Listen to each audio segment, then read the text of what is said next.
Flesh and blood cannot inherit God's kingdom.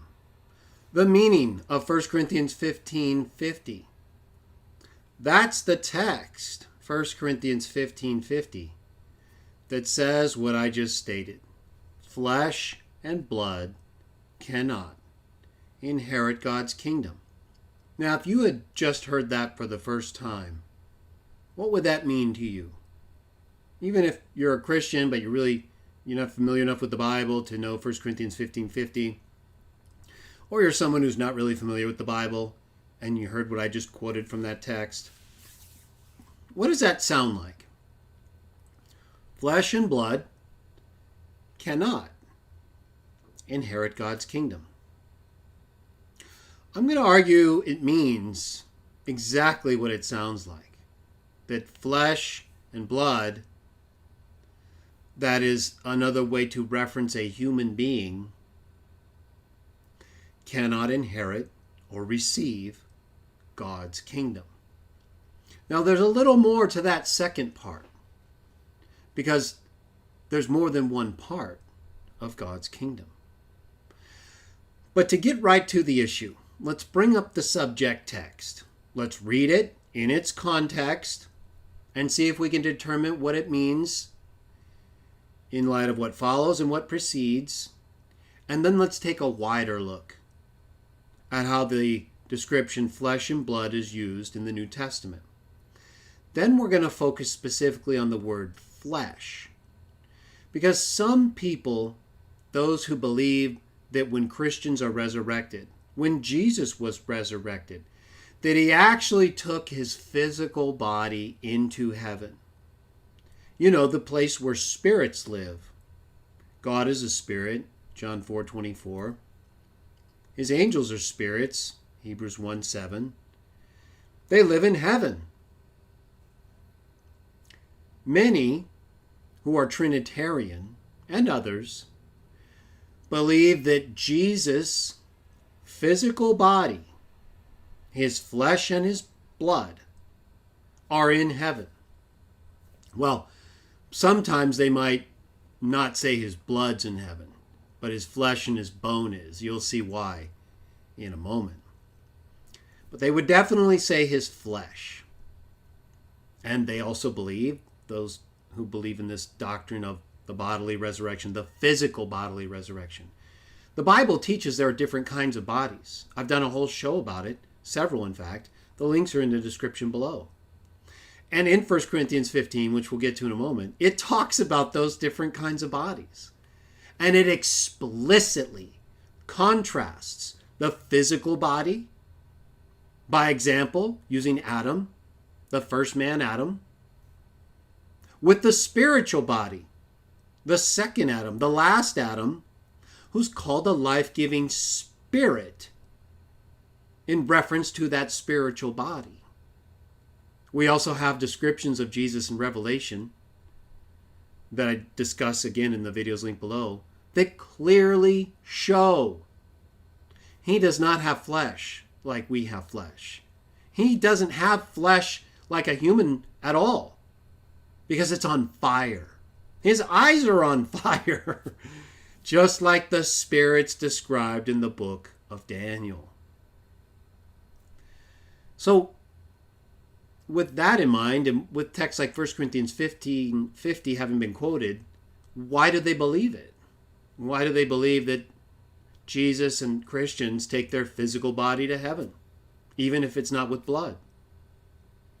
Because of texts like in Acts chapter 2 that talk about Jesus' flesh not seeing corruption, and the fact that Jesus raised up his body before it saw corruption on the third day and appeared in it to many.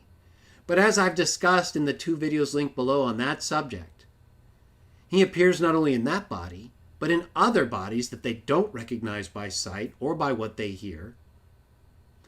And he explicitly is said to have appeared from heaven in a blinding light to Paul and elsewhere in Revelation, like I referenced, chapter 2, to John, in anything but the physical body that he was raised in. So just because he raised up his physical body as evidence that he was resurrected and appeared in it before he was raised to the right hand of the Father, that doesn't mean he took that body to heaven. right? We would use texts like 1 Corinthians 15:50 to show that that could not have happened. That flesh and blood can't inherit the kingdom of the heavens. It says the kingdom, but I'm going to show it's referring to the kingdom of the heavens in this case of 1 Corinthians 15:50. So let's bring that text up and read it. We'll start with 1 Corinthians 15:50. We'll read the context after it, and then we're going to go back before it, okay? You'll see why I'm going to do it that way in a moment. So here's what it says. However, this I say, brothers, that flesh and blood cannot inherit God's kingdom. Neither does corruption inherit incorruption. Those who believe that Jesus took his physical body to heaven, and that Christians also take their physical bodies to heaven, believe that the corruption talked about here is sinful desire. That the physical body that we're not taking to heaven is the kind of body that's governed or guided by physical desires, sinful desires. Is that the case? Let's take a look. Verse 51, look, I tell you a sacred secret. We shall not all fall asleep in death, but we shall all be changed in a moment, in the twinkling of an eye during the last trumpet. For the trumpet will sound, and the dead will be raised up incorruptible. And we shall be changed. For this which is corruptible, not guided by corrupting desires or sinful desires, right? There's two ways to look at corruption, right? You could look at corruption like as in crime, criminal behavior. Society has become corrupt because of thievery or murders and just immorality, right? So there is a sense in which corruption has a moral aspect to it, a moral sense. But something also can be corrupted, right? Like a piece of bread that gets moldy. It goes through a process of decay, of decomposition, like a dead body. We're alive, but we're gradually dying, and then when we die even faster, right? The body returns completely to the dust. That's corruptibleness. That's what he's talking about right here, and I'm going to prove it. He is not in any way, shape, or form talking about moral corruption in verse 50 when he says, neither does corruption inherit incorruption.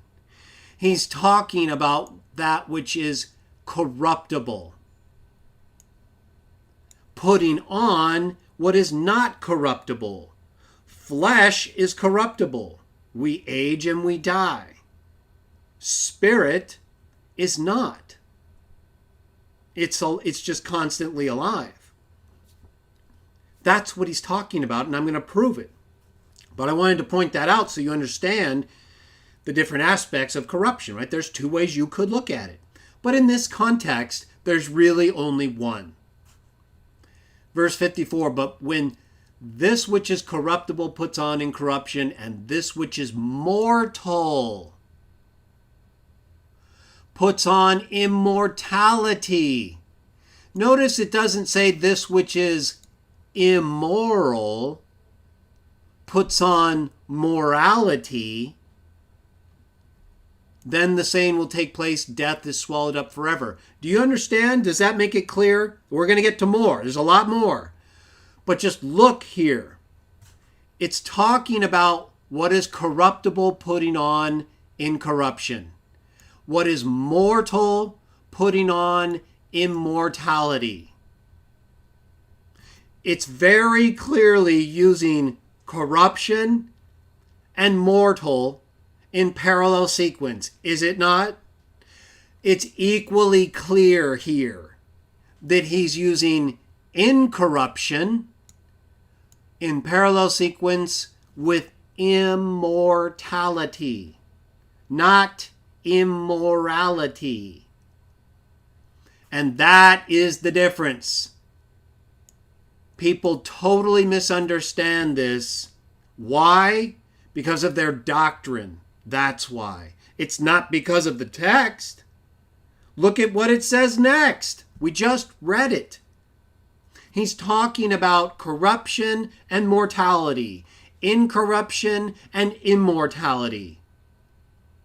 Yet we get people, Trinitarians and some others, who try to argue that this flesh and blood is this corruption, which is an immoral, sinful nature, not a mortal human nature.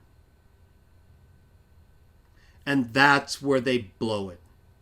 That's where they go off the rails, never to return, no matter how much you try to get them to learn, like we're doing right now. Let's take a look at what precedes 1 Corinthians 15:50 on flesh and blood not inheriting the kingdom,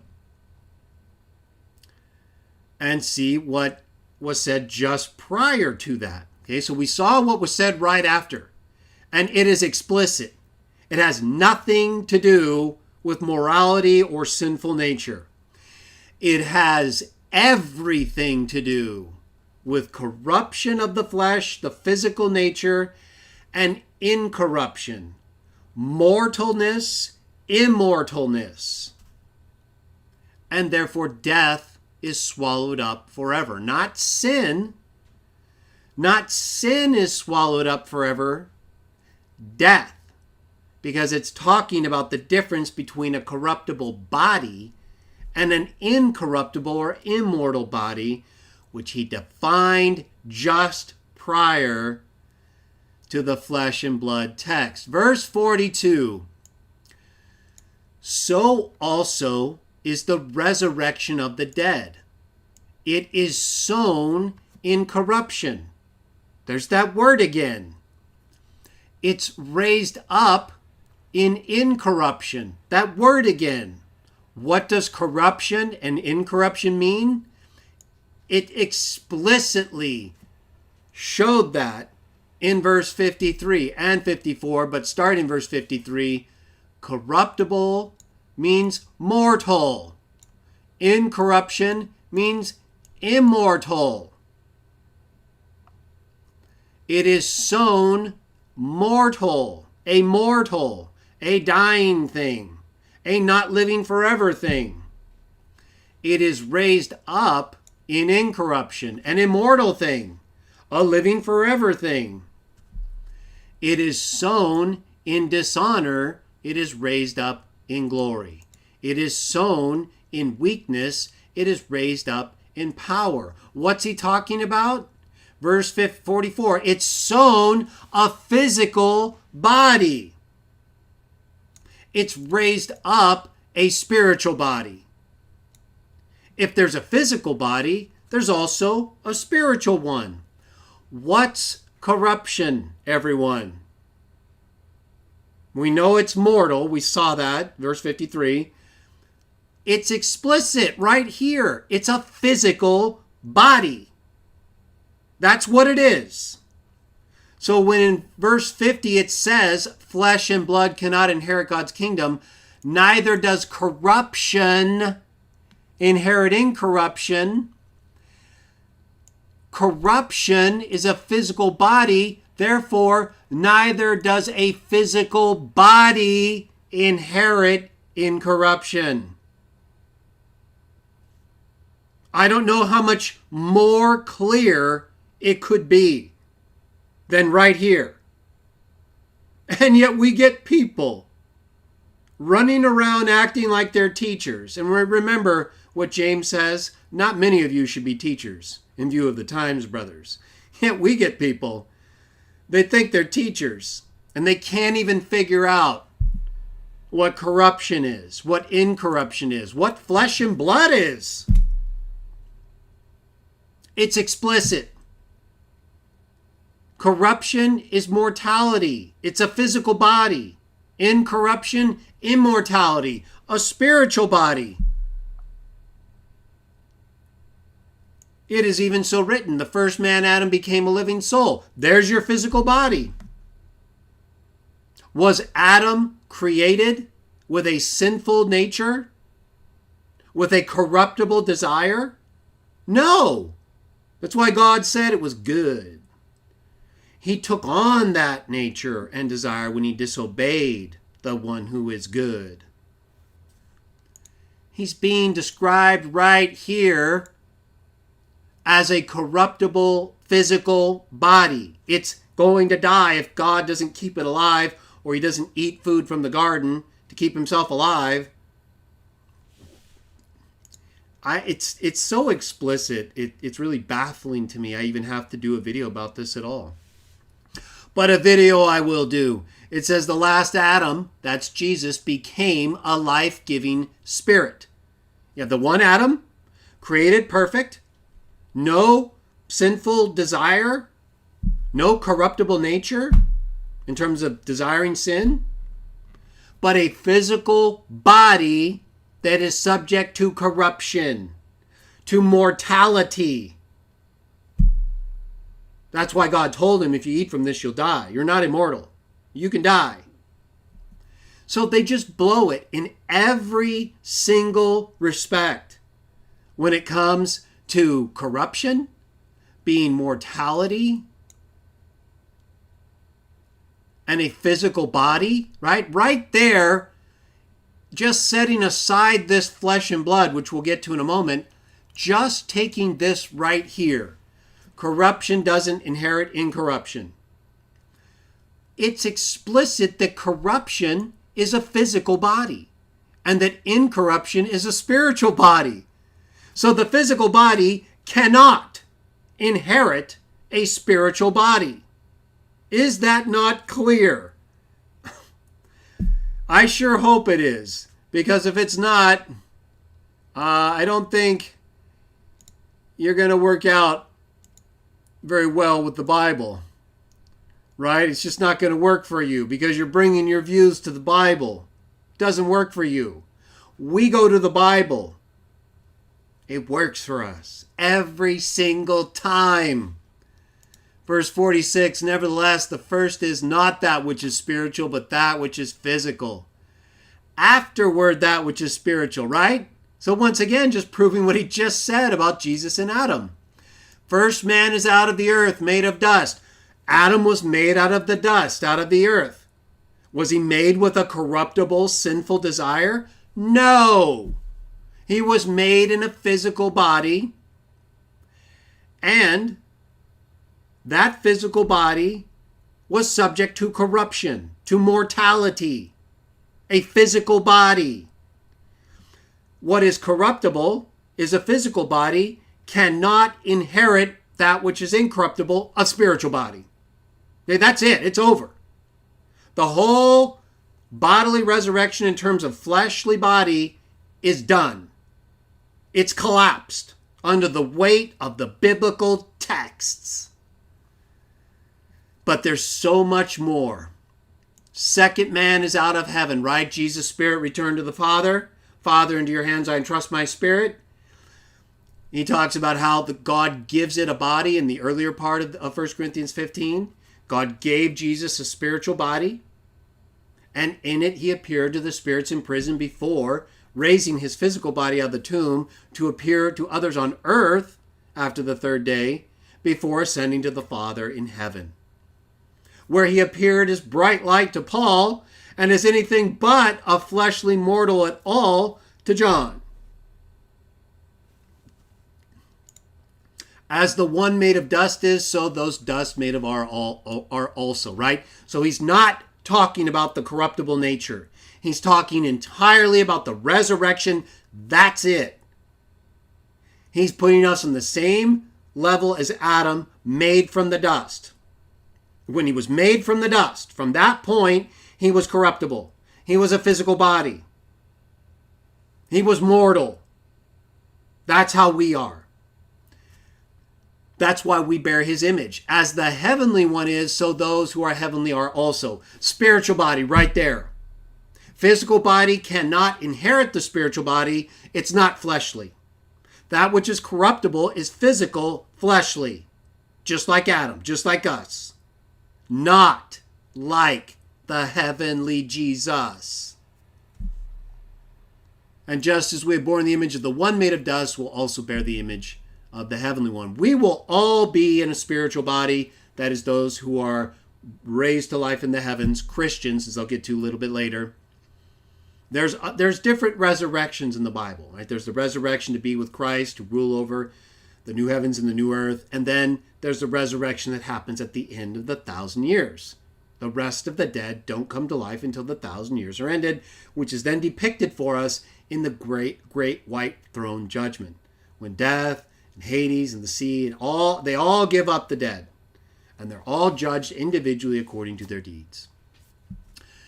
Peter says essentially the same thing. Look at this right here. 1 Peter 1:23. You've been given a new birth, not by corruptible, but by incorruptible seed, through the word of the living and enduring God. For, and he's quoting here, look what he says, all flesh is like grass. What's he paralleling here? Corruptible with flesh, and all its glory like a blossom of grass. The grass becomes withered and the flower falls off. So even Peter understood the relationship between flesh and its corruptible nature. It doesn't exist forever. That's what they're talking about. Yeah, sure, of course they often refer to the desires of the flesh, the works of the flesh, the sinful desires of the flesh that we've inherited since Adam's fall. But they're not always talking about that or even including it at all. It's not included anywhere in 1 Corinthians 15 in the discussion of the resurrection. That's entirely about the corruptible state of the physical, mortal body, in comparison to the spiritual, immortal, incorruptible body. One cannot inherit the other. Done. It's over, everyone. But let's continue, because we have so much more to add to the subject. Peter clearly associates flesh, right? What's he talking about? Humans. All flesh is like grass. It's corruptible, right? We die. We don't keep lasting. We get old and we die. That's all he's talking about. Now let's take a look at a few texts. I wanted to cite that one from Peter right next to 1 Corinthians 15 because of the use of corruptibleness in relation to flesh, which is exactly what Paul's talking about, the mortality of flesh, not the sinful desire of the flesh. Genesis 2:21. Let's take a look at a few texts from Genesis and then we'll go back to the New Testament. We can't look at all texts involving flesh. We will look at all the texts involving flesh and blood. But first, let's look at the texts involving flesh now. Okay? Genesis 2:21. Hence Jehovah God had a deep sleep fall upon the man, and while he was sleeping, he took a rib and then he closed up the flesh over its place. Clearly, right? He's not talking about anything involving sin here. Adam hasn't even sinned yet. He's talking about his physical body. Same in verse 23. This is at last bone of my bones and flesh of my flesh. Right? He's not talking about sinful stuff here or sinful desires or cravings. Genesis 6:3. At that Jehovah said, my spirit shall not act toward man indefinitely, and that he is also flesh. Accordingly, his days shall amount to 120 years. In other words, he's got a time limit. He's mortal. He's corruptible. And I've let him live a long time, and now the whole earth is being corrupted in a spiritual sense. His flesh is not going to last longer than this. Clearly a reference to how long the flesh lives. He's not talking about the sinfulness of the earth at that time. He's talking about the flesh and how long of a time it's going to live because of the conditions of the earth. Genesis 6:12. So God saw the earth and look, it was ruined, because all flesh, all humans and Nephilim, had ruined its way, the things they were doing. But the flesh is referring to the humans. It's not referring to what they're doing. The way ruined its way on the earth. That's talking about what all flesh, all physical humans were doing. Just like in Genesis 2:21, he closed up his flesh, that last flesh of my flesh. It's talking about humans. Just because sin has entered the earth now and it wasn't in then, it's still talking about humans. They just do different things. But it's the flesh that's the corruptible, mortal thing. Genesis 6:17, as for me, here I'm bringing the deluge of waters upon the earth to bring to ruin all flesh, all humans, in which the force of life is active. So what was the force of life active in? The physical body, right? God made a physical body out of the dust of the earth, blew into Adam's nostrils the breath of life, and he became a living soul. This is the physical body. This is the breath of life. And together they're the living soul. But the flesh is referring to the physical human. The force of life is specifically separated just for purposes of description, right? So nothing dead. He's going to destroy all living things upon the earth. Genesis 6:19, every living creature, every sort of flesh, right? Even Paul talks about different types of flesh, different types of bodies. 2 of each you'll bring into the ark to preserve them alive with you, talking to Noah. Male and female they will be. He's just talking about types of physical bodies, types of physical creatures. You're not talking about sinfulness here. Genesis 7:15, they kept going to Noah inside the ark 2 by 2, every sort of flesh in which the force of life was active. Nothing dead was brought onto the ark. Again, just referencing physical living things. Genesis 9:4, only flesh with its soul, its blood, you must not eat. Clearly, again, talking about the physical body. Not anything about sinfulness, sinful desire, sinful nature. Just, you don't eat this. That physical body, that flesh, you don't eat it with the blood. Now let's move back to the New Testament. All right, so here's the text where I said earlier you would see why some Trinitarians and others believe Jesus' physical body may not have blood, right? So when Paul says in 1 Corinthians 15:50, flesh and blood does not inherit the kingdom. But then he goes on to say that which is corruptible doesn't inherit incorruption. And then he shows what corruptible is, a physical body. So a physical body does not inherit that which is not corruptible, i.e. a spiritual body. But they'll sometimes say, well, some who might say that's really talking about flesh and blood, like a human, not just a sinful desire of humans, or a body that's governed by sinful desires. They'll say, well, yeah, he doesn't have flesh and blood, but he has flesh and bone. That's because of this text right here. See my hands and my feet, that it is I myself. Feel and see. Feel me and see. Because a spirit does not have flesh and blood, flesh and bones, as you behold I have. This is very important. Right, so this is Jesus on earth, appearing to them in a locked room, manifesting in a physical body. Either the one he raised out of the tomb or another one, because he appears in several. But some will say, well, don't you guys believe he was raised as a spirit? So how could he be a spirit? Because he says right here he's got flesh and bones, and a spirit doesn't have those. Right. But he's not a spirit here. Not only does the word spirit usually refer to a demon, like an apparition, because they were afraid when he appeared in the room with the locked door. So he's calming them down to let them know he's not an apparition. He's not a spirit demon. He's a real physical manifestation of himself. And he says he has flesh and bones, and a spirit doesn't have those, right? Okay, so he's on earth, and even the angels in Genesis appeared to Abraham and to Lot and ate food in a physical form. Well, angels are spirits, right? So angels can manifest actual physical bodies that can eat food, which is exactly what he does here. He doesn't necessarily eat food in this context, but he does in the other context where he appears as a man, a human, physical, So he can see that, they can see him. But why then does it say a spirit doesn't have flesh and blood? Okay, so he's not a spirit right here. Yet we already know that in 1 Corinthians 15, let's go ahead and go to that real quick. 1 Corinthians 15:45, I think it was one text I left out of that clip. Notice what it says. This is very important right here. Oh, actually it was in the text that we read, right? Let's just go back to it.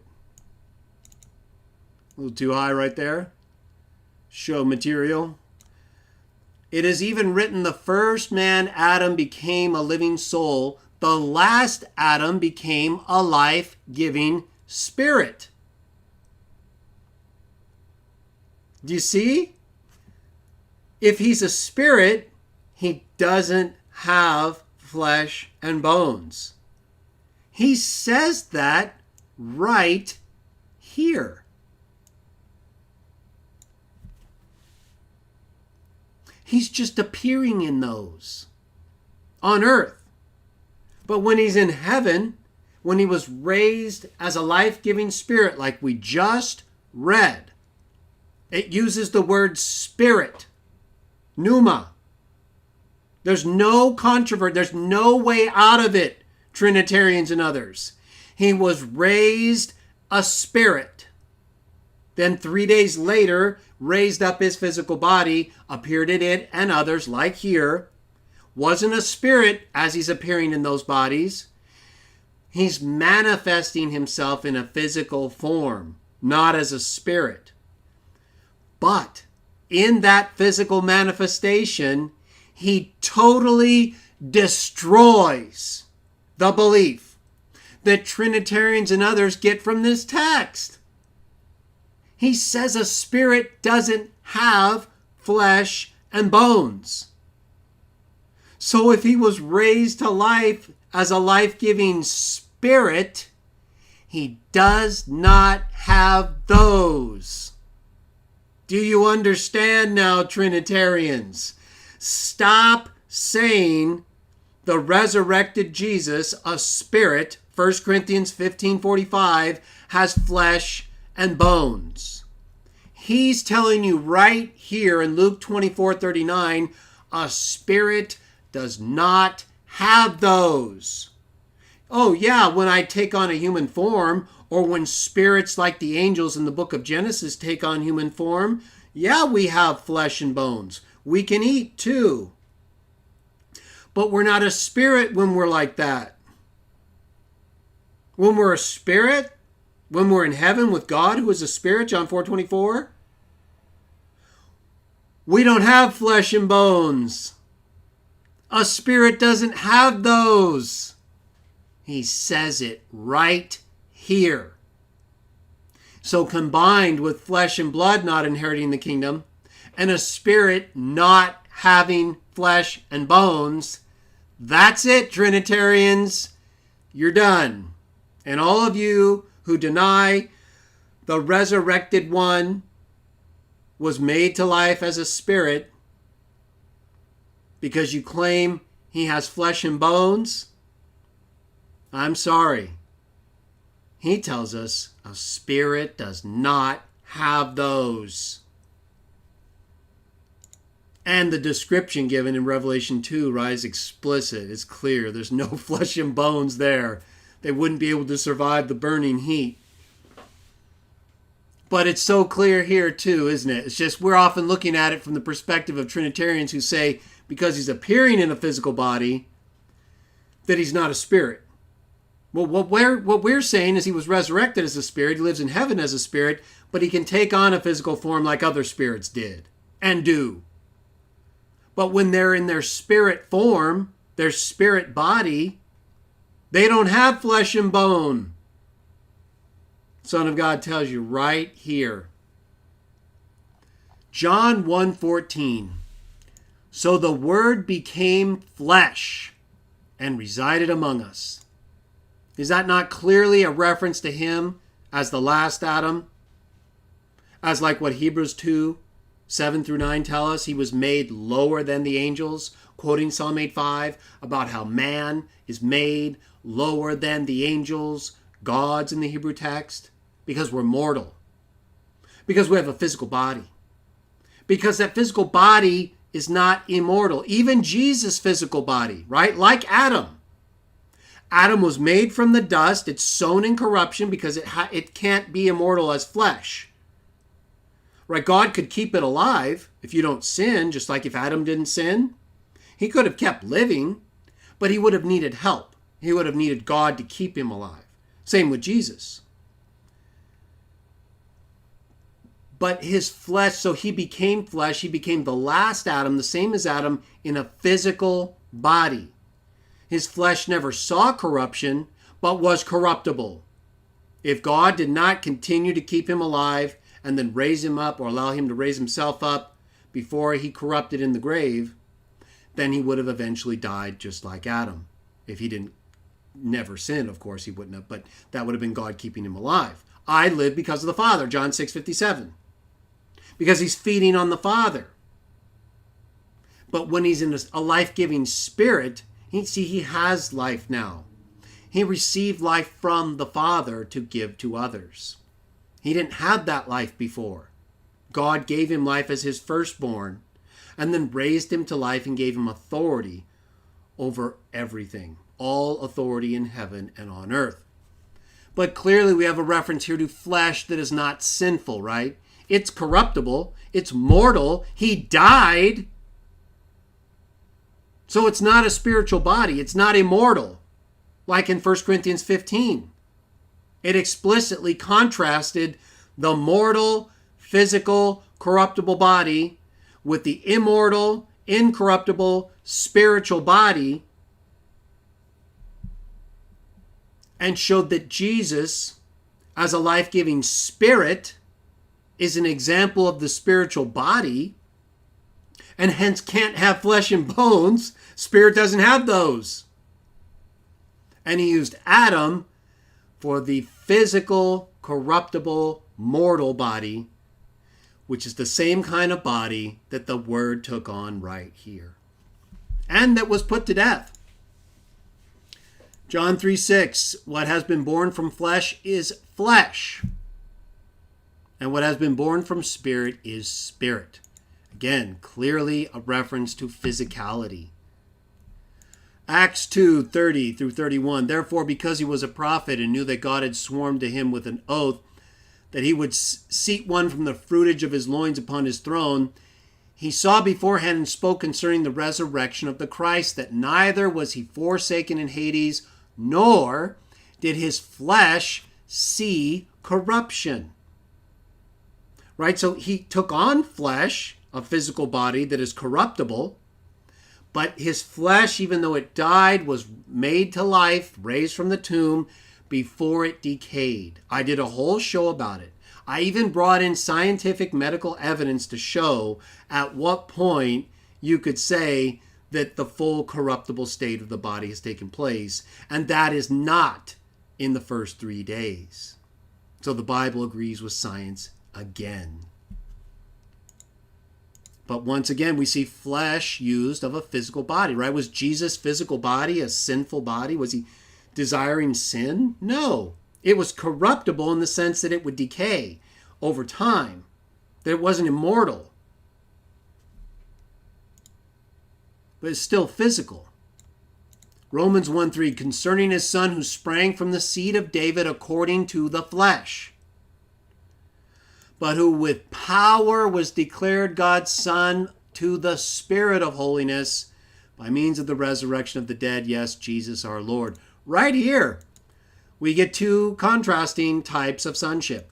Sonship in the flesh, Jesus as a physical person, as a man. Word became flesh. Same thing. No sinfulness here. No works of the flesh type reference here.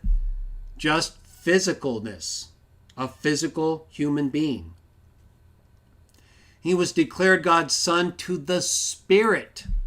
Raised a life-giving spirit. That's the contrast here.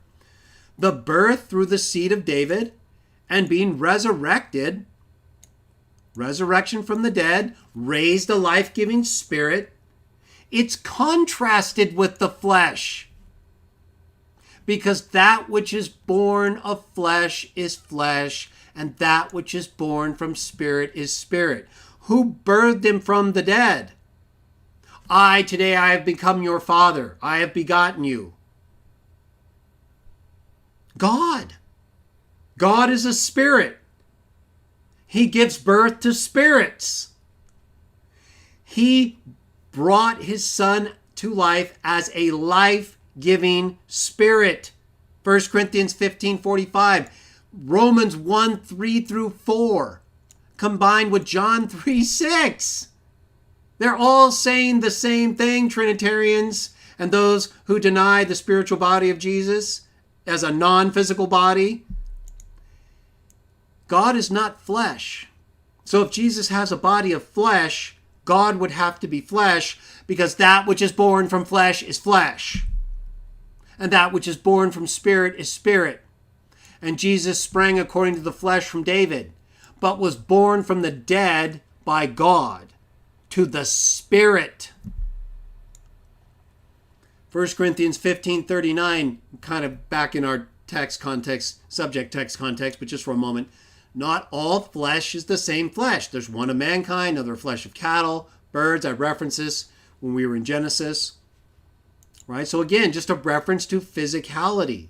It's not talking about sinfulness, a body that's guided or governed by a sinful nature. It's just talking about physicalness, a physical body, either of humans, of birds, cattle, or fish. 2 Corinthians chapter 5.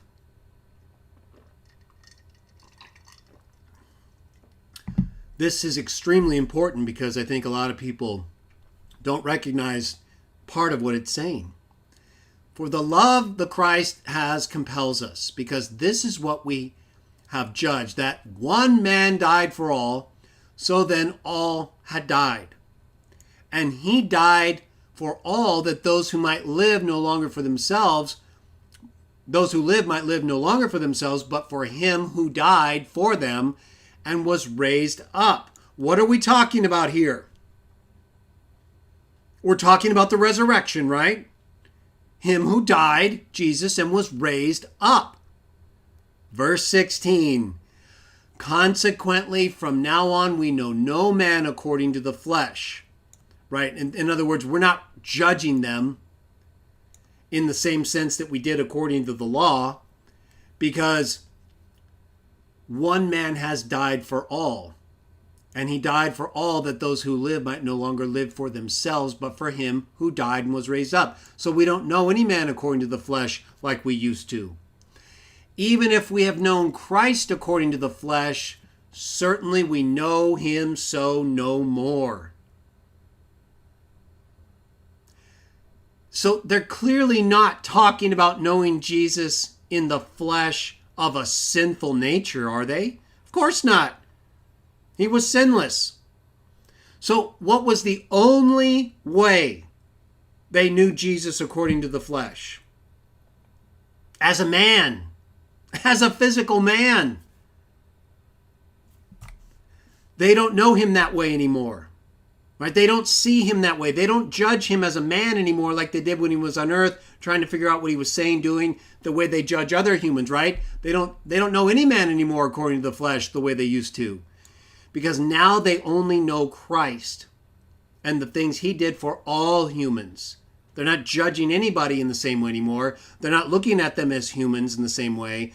They're not even looking at Jesus as a human like they used to, because he's not a human anymore.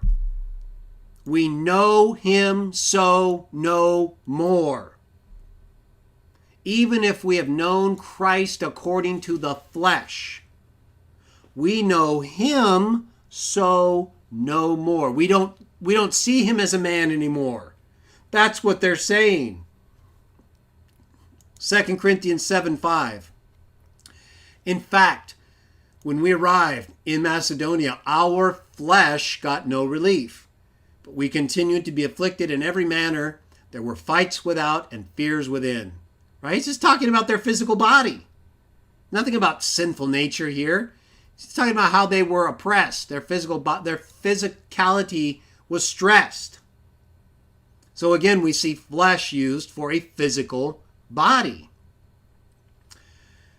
2 Corinthians 10:3, for though we walk in the flesh, we do not wage warfare according to what we are in the flesh. We walk in the flesh. Is he talking about how we walk in sinful nature? No. That's why he goes on to deny that we wage war according to the flesh. He's talking about even though we're alive as human beings, we're alive in the flesh, we still don't go and wage war in the flesh. Galatians 2:20, I am impaled along with Christ. It's no longer I that live, but it is Christ that is living in union with me. Indeed, the life that I now live in the flesh, I live by the faith that is toward the Son of God, who loved me and handed himself over to me. The life that I live in the flesh. Is he talking about living a life of sin? No. He says, I now live in the flesh. The life that I now live in the flesh, I live by the faith. So flesh does clearly not always involve a sinful nature. It can even involve a faithful nature, a nature of belief, because we're physical and we believe. Just because we're physical, just because we're flesh, doesn't mean we always have these desires or carry them out. We can have faith toward the Son of God. It is no longer I that live, that Christ living in union with me. Indeed, the life I live in the flesh, Christ is living through us the same way that God lived through him, right? John 14. Have I been with you so long? You don't know that you're seeing the Father when you see me? Father's doing his works through me. Even though, according to John 8, he says, I always do the things pleasing to him. So it doesn't mean we're not doing our own will. It's just we have the spirit of power from them, like he had from the Father, to live by faith. Galatians 6:12, all those who want to make a pleasing appearance in the flesh are the ones that try to compel you to get circumcised. Pleasing appearance in the flesh, right? Again, your physical form or body. Ephesians 5:28, in this way husbands ought to be loving their wives as their own bodies. He who loves his wife loves himself, for no man ever hated his own flesh, but he feeds and cherishes it as the Christ does also the congregation, because we're members of his body. Clearly not talking about the flesh that Paul browbeats and leaves as a slave, right? the flesh that he's at war with all the time. That's not the flesh that he's saying no man ever hated. He's talking about our real physical body. We don't hate our bodies, do we? We may hate our sinfulness, but we love our physical body. It says right here, we're supposed to be loving our bodies. And it's used in parallel sequence with flesh. So clearly, bodies and flesh mean the same thing in a human sense and are not always related or even involved at all with something we should hate. Philippians 1:21, for in my case to live is Christ, to die and to die gain. Now if it be to live on in the flesh, this is the fruitage of my work, and yet which thing to select I do not make known. I'm under pressure from these two things, but what I desire is the releasing and the being with Christ. For this, to be sure, is far better, right? Because we all go to be with God when we die. Our spirit returns to him. Revelation 6:11 makes explicit that the souls under the altar cry out, until when will you avenge our blood? They're told to rest a little while longer, right? So before the resurrection, when we die, we're with the Father. And who's with the Father? The Son. He's right at his right hand, on his throne. So when we die, we are released in the sense of being with Christ, sleeping until God gives us a body, according to 1 Corinthians 15, just like he did with his Son. However, for me to remain in the flesh is more necessary on your account. Is he talking about something necessary for their account involving sin? Is he saying, I want to remain in the sinful desires of flesh for you? No. He's talking about living as a human.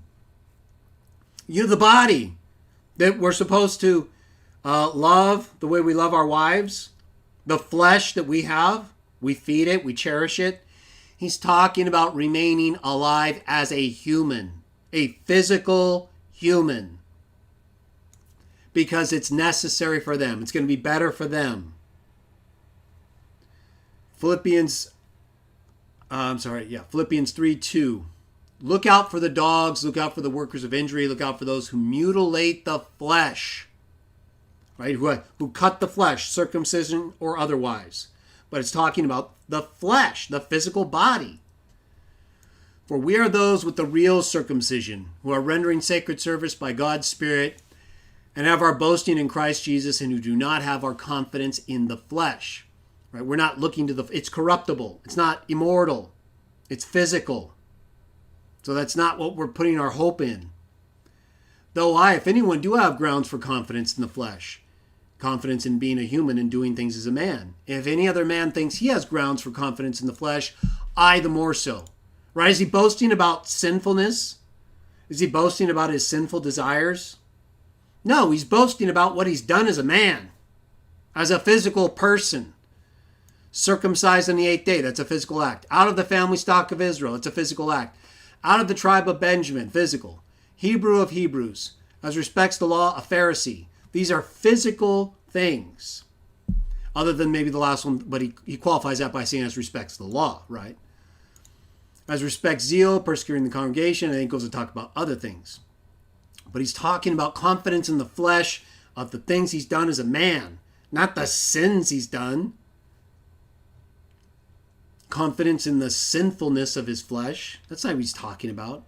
Indeed, you who were once alienated and enemies because your minds, this is Colossians 1:21, your minds were on the works that were wicked. He is now again reconciled by means of that one's physical body through his death, in order to present you holy and unblemished and open to no accusation before him.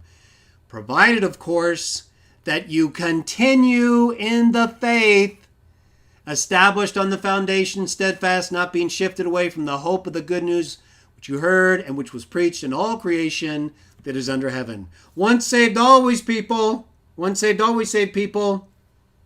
Alert, text alert. In addition to my video, which highlighted, among other texts, John 15, and how you have to remain in the vine. You can't be cut out and then still get life, even though you can be in the vine. You have to remain in the vine. Right here, he's talking about to present him unblemished and with no accusation, present us with no blemish and with no accusation before him, provided that you continue not being shifted away. Okay? Good. Back to the subject. Galatians 2:1, for I want you to realize how great a struggle I'm having in behalf of you and of those at Laodicea and of those who have not seen my face in the flesh. Is he talking about seeing his face in a sinful manner? No, he's just talking about his physical face, right? He's just talking about his physical body, people who haven't actually seen him in person.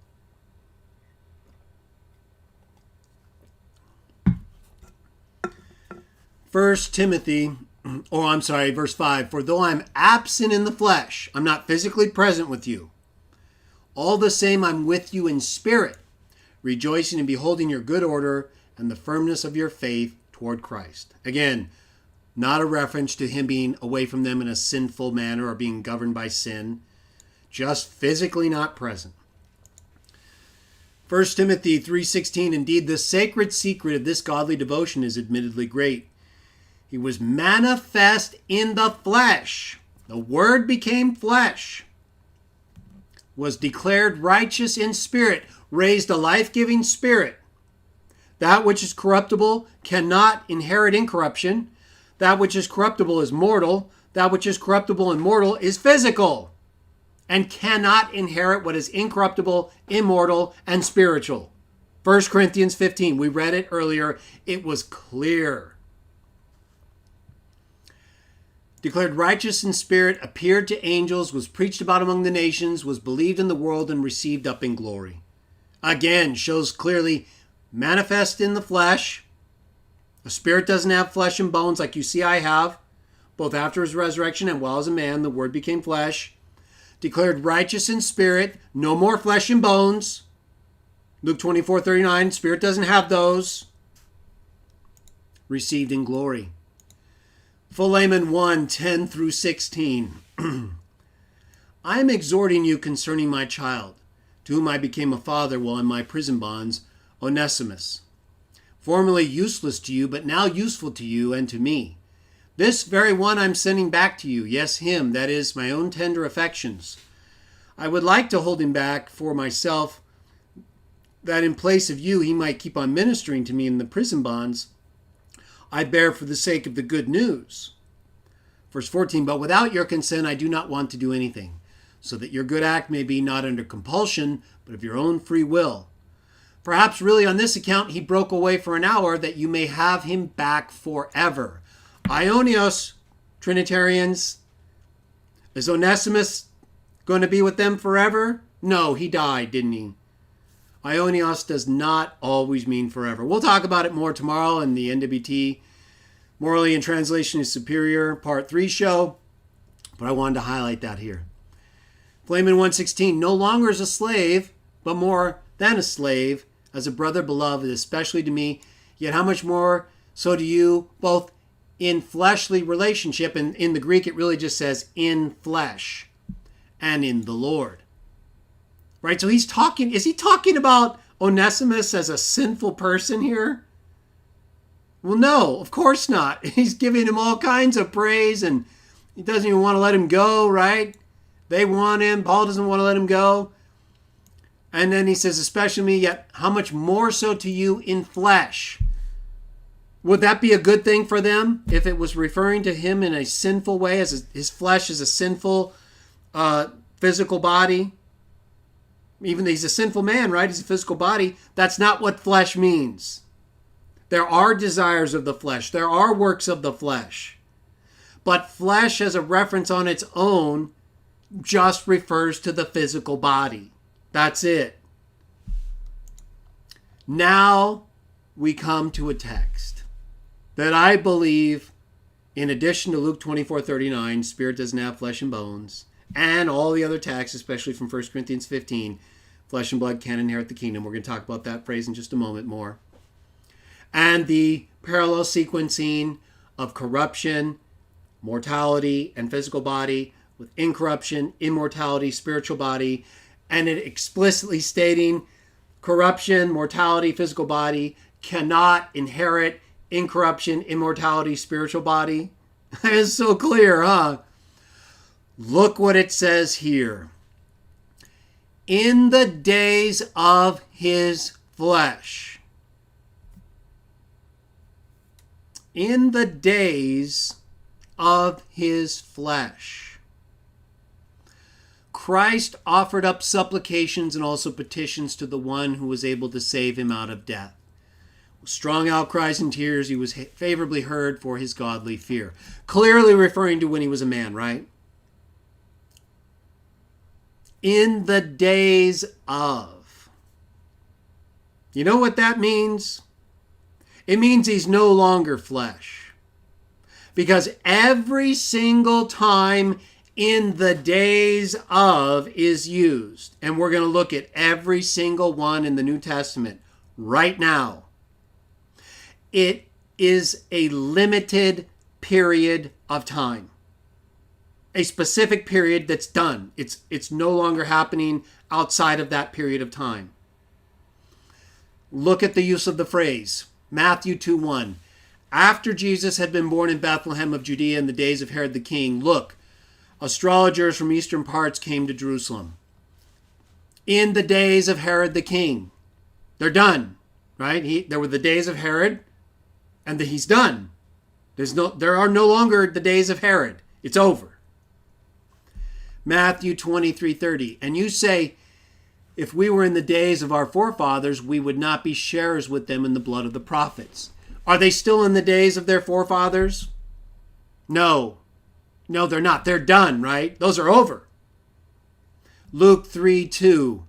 In the days of chief priests Annas and of Caiaphas, God's declaration came to John, the son of Zechariah, in the wilderness. In the days of chief priest Annas and Caiaphas. Are those days done at the time Luke is writing this narrative, having gathered all the information to refer back to what took place in his gospel account? They're done, right? The days of chief priests Annas and Caiaphas are over at the time when Luke wrote this and now. Luke 4:25, for instance, I tell you the truth. There are many widows in Israel in the days of Elijah, when the heavens were shut up 3 years and 6 months, so that a great famine fell upon the land. In the days of Elijah, which means my God is Jah. Are those days over? They're done. Luke 17:26, moreover, just as it occurred in the days of Noah, so it will also be in the days of the Son of Man. We get two here. In the days of Noah. Are those done? They're done. Days of the Son of Man. They're not done because they haven't arrived yet, right? But there's still a specific period of time that will come that will be like the days of Noah and then be done. The judgments will be rendered. The wicked will be destroyed. We move on. Just like in the days of Noah, the wicked were destroyed and Noah and his family moved on. In the days of always refers to a specific, limited period of time that has a start and end. It's over. And in Hebrews 5:7, he's referring back to those days. Not as days to come, not as days that are happening now, right? Because look, he's talking about him being heard for his godly fear and saved out of death. He doesn't die anymore, according to Revelation chapter 1. He's got the keys of death and Hades. In the days of his flesh. They're done. When he was a man. Before he was raised as a life-giving spirit. Back to the examples to prove this point. Luke 17:28, likewise, just as it occurred in the days of Lot. The days of Lot, limited, specific period of time, it's done. Acts 5:37, after him, Judas the Galilean rose in the days of the registration. Is that registration still going on? No, done. Revelation 2:13, I know where you're dwelling, that is, where the throne of Satan is. And yet you keep on holding fast my name. You didn't deny your faith in me in the days of Antipas, my witness. Are we still in those days? No, done. Revelation 10:7. But in the days of the sounding of the seventh trumpet, the seventh angel, when he's about to blow his trumpet. In the days of the sounding of the seventh angel. Do those continue on? Or is that a specific period of time in which the seventh angel blows his trumpet and then it's done? Right? So that and the days of the Son of Man are still future, but when they come, they happen and they're done. Hebrews 5:7 is referring, like all the other examples we just read, and that's all of them, everyone, to the past. It's not talking about the future. It's talking about when he offered up this supplication and petition to the one who could save him out of death. Father, if it's your will, let this cup pass from me, yet not as I will, but as you will. Father, into your hands I entrust my spirit. The whole John 17 petition to the Father to protect the disciples and to take care of them because of the wicked one and the world, and because they're one just like he and the Father are one. Not in nature, Trinitarians. Right here, this is the end. Okay, it's over in 1 Corinthians 15. We already know that. It's over according to Luke 24, 30, 36, or 39. It's over, right? The text where he says, a spirit doesn't have flesh and bones. Well, he was raised as a life-giving spirit, so he doesn't have those. When he materializes as an actual man who can physically touch things and eat things, yes, they have flesh and bones.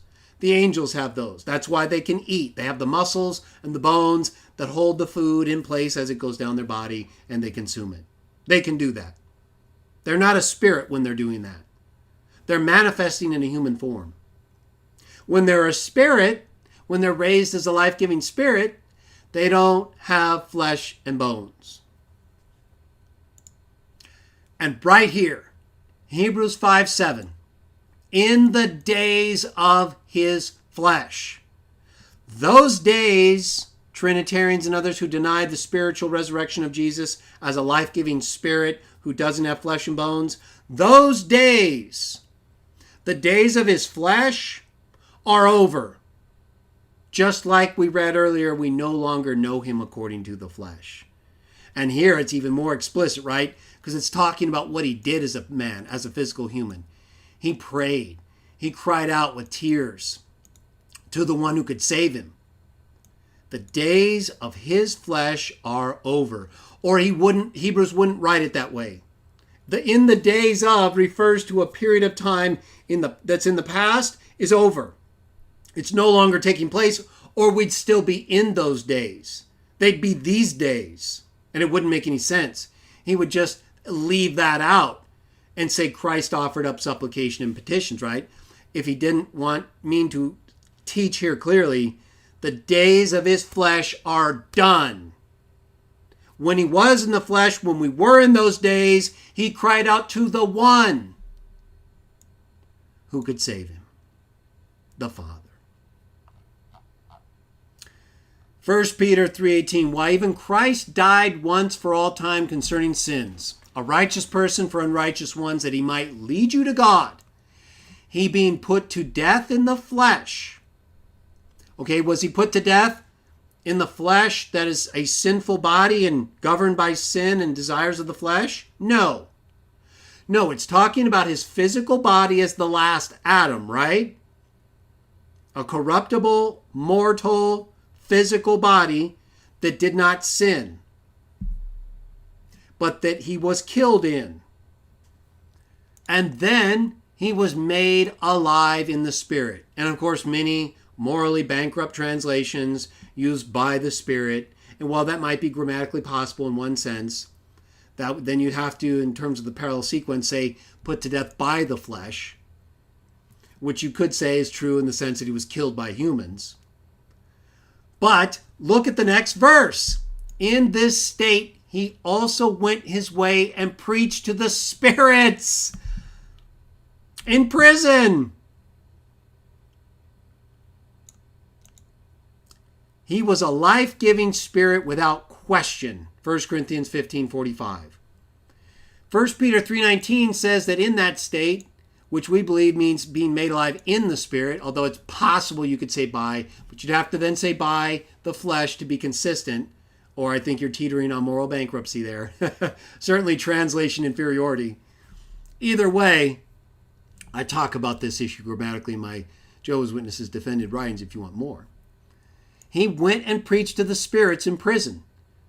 Right? So if he's a spirit, if he's going to the other spirits in prison, and flesh and blood, a physical body, because that's how it's defined in the parallel sequencing of 1 Corinthians 15. We already saw it. We'll get to flesh and blood more in just a moment, but we already saw it.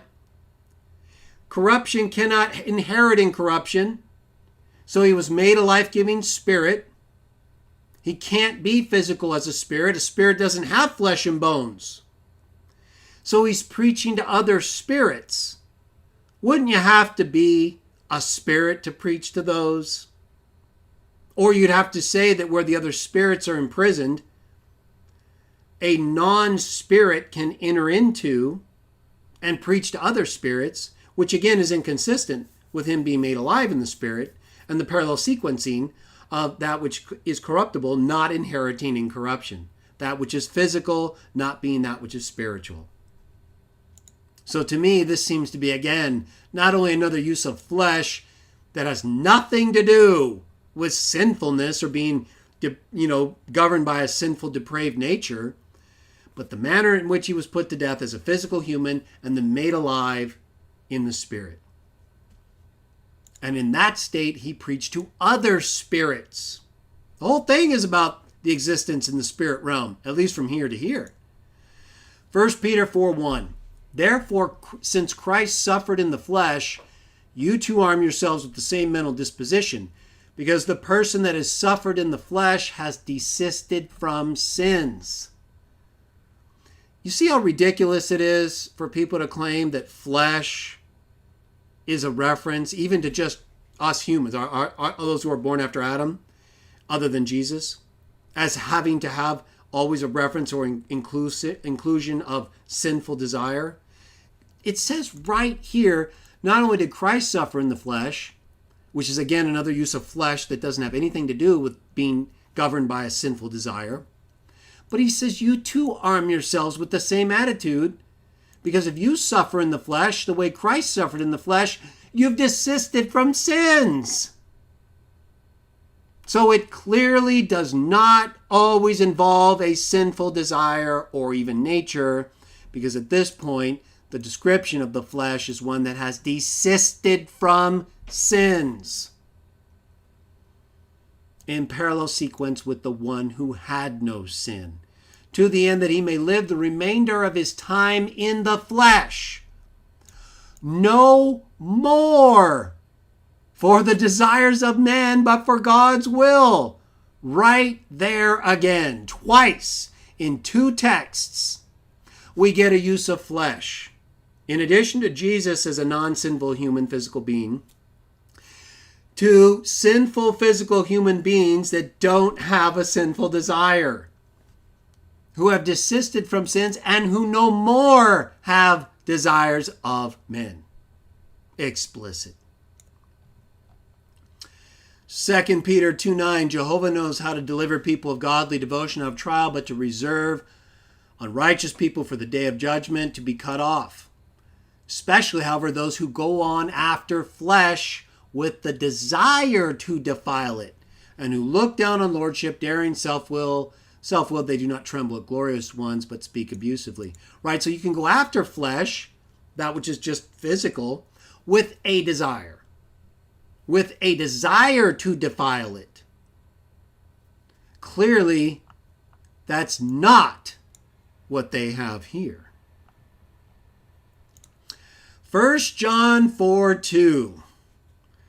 You gain the knowledge of the inspired expression from God by this. Every inspired expression that confesses Jesus Christ as having come in the flesh originates with God. Clearly referring to Jesus' physical life in the flesh. The Word became flesh in the days of his flesh. Now, many Trinitarians, as I'm going to discuss in a separate video, like to point out the use of this verb for having come, as if somehow it shows Jesus is still in the flesh, which is ridiculous. It doesn't mean that. I'll prove that even more extensively in a separate video. But you can prove that without any extended look into the different uses of this verb, which I will do in that video, by simply pointing out it's the verb for coming. So if you're saying that the verb form for coming in the flesh means he's still in the flesh, then he's still coming. Because it's the verb for coming. And he's not still coming, is he? He'll come later, in the future. Right now, he's at the right hand of God with all enemies being placed as a footstool for his feet. So the argument is destroyed just by a close consideration of what they're saying. Let's just assume this verb form means it continues. Again, then that has to mean, since the verb is not in the flesh, the prepositional phrase, the verb is coming. So is he still coming? No, he's not, is he, Trinitarians? Yet you act like, even though he's not still coming, He's still in the flesh. It's so ridiculous, which is why I'm going to do a whole series on Trinitarian grammar, because it's just so ridiculous. And grammar is being used by Trinitarians as a vehicle to read their later false doctrine back into these texts, and it's absurd. It's easily defeated, and I'm going to do it in a whole separate series. But just remember, everyone, if just ask the Trinitarian, oh, you think the verb here for coming means he's definitely still in the flesh? Is he still coming? No? Well, then he's not still in the flesh, because the verb is for coming, not being in the flesh. You understand? Same with 2 John 1:7. Many deceivers have gone forth in the world, persons not confessing Jesus as coming in the flesh. It's a different form of the verb for coming, but they still argue for both. 1 John 4:2 and 2 John 1:7. And I will talk about both in that series on Trinitarian grammar. But it's the same point. Again, look at the prepositional phrase, in the flesh. Look at the verb. The verb is coming, or a form of coming. Is he still coming? Then why do you say he's still in the flesh? Because the verb is not in the flesh. If he's not still coming, then how could he be in the flesh? This is talking about the same thing Hebrews 5:7 is. In the days of his flesh, when he came in the flesh, having come in the flesh, we should confess Jesus coming in the flesh, his arrival in the flesh. The Word became flesh and was raised a life-giving spirit. A spirit is a spiritual body that's incorruptible, immortal, and that which is corruptible, mortal, physical body can't inherit that. 1 Corinthians 15, we read the whole context of verse 50 that prove that explicitly. And these verbs don't do anything to contradict that. All they do is refer to the coming of Jesus in the flesh from the narrative perspective of John in each of his letters, and that's it. And unless they say he's still coming, he's not still in the flesh, because their argument is about the verb for coming. They never argue about the prepositional phrase, meaning he's still in the flesh. They argue that the verb for coming in those two texts means he's still in the flesh. Well, then he still has to be coming, because that's the verb. And he's not still coming, is he? And he's not still in the flesh, because in the days of his flesh, he cried out to the one who was able to save him from death. And those days are over. Life-giving spirit, Trinitarians and others who reject Jesus' spiritual body. A body that doesn't have flesh and bones, because a spirit doesn't have those.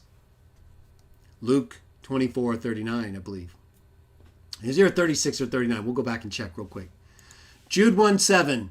So too Sodom and Gomorrah and the cities about them, after they in the same manner as the foregoing ones had committed fornication excessively, and gone out after flesh for unnatural use, are placed before us as a warning example by undergoing judicial punishment of everlasting fire. In like manner, notwithstanding, these men too indulge in dreams, are defiling the flesh, disregarding lordship, speaking abusively of glorious ones. So again, we see flesh used for physical humans, and then people who use it for unnatural things, like homo, right? But hetero's not unnatural, right? So it's talking about a specific defilement of the flesh, not that flesh is always defiled. Revelation 19:21, our last text involving flesh. Then we're going to talk about flesh and blood, and then we'll read a few others and we'll wrap it up. The rest were killed off with the long sword of the one seated on the horse, which sword proceeded out of his mouth, and all the birds were filled with the fleshy parts of them. This is talking about flesh, just physical stuff. Again, like we've seen over and over in all this stuff. Now let's just verify. Luke 24:39, right, that's the text where Jesus, appearing as a man, teaches spirit does not have flesh and bones. And Paul teaches flesh and blood cannot inherit God's kingdom, neither does corruption inherit incorruption. That which is corruptible puts on incorruption. And he talks about, as we read earlier, what is sown in corruption is sown a physical body. So a physical body is sown in corruption and cannot inherit incorruption, which is a spiritual body in which we are raised up right there, incorruption, spiritual body. It's raised up in incorruption. It's raised up a spiritual body. One can't inherit the other. It's over.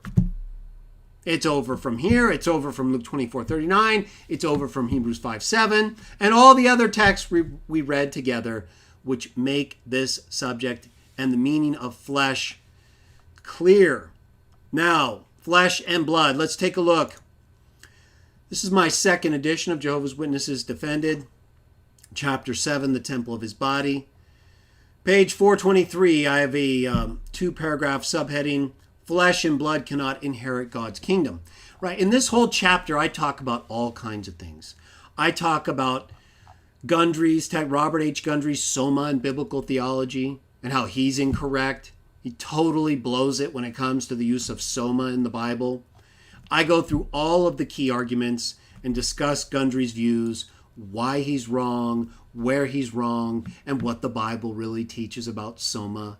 That a physical body, a physical Soma, is not the same as a spiritual body, a spiritual Soma, and that Jesus as a life-giving spirit that does not have flesh and bones is the example of a spiritual body.